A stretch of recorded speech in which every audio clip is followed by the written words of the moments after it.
Number 5, take natural food supplements. Sa isang balanseng pagkain, hindi din nawawala ang mga food supplements na maganda din para sa ating katawan. Tulad ng sikat na organic barley. Ang gulay na ito pampalakas ng immune system. At kasama si Dr. Victor Escueta, isa ding integrative medicine specialist. Ipinaliwanag niya ang kahalagahan ng barley sa katawan. Paano nakakatulong ang barley? Sagana rin po ito sa mga antioxidants, sagana rin po ito sa chlorophyll, sagana po ito sa mga iba pang sangkap na kailangan ng katawan sa kanilang sa mga proseso na nangyayari sa katawan.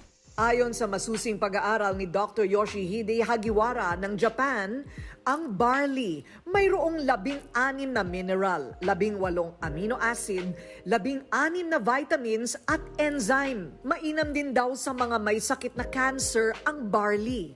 Nakakatanggal din daw ito ng goiter. Gaya ni Asep Madridano na natanggal ang goiter at mga bukol sa liig tulong ng organic barley.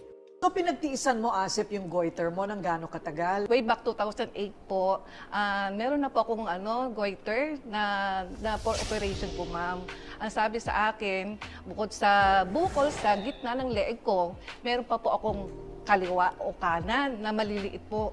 Na doon sa maliit na bukol, meron pong maliliit na cyst na dapat talagang operahan po, ma'am.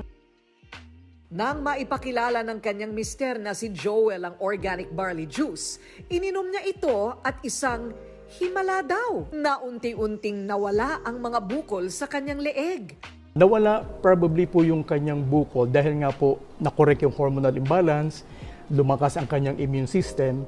Kapag mahina po yung immune system ninyo, magkakaroon kayo ng pwedeng tumors, cancer, cyst, myoma, ang dami yung pwedeng maging problema sa katawan, lalo na sa mga babae.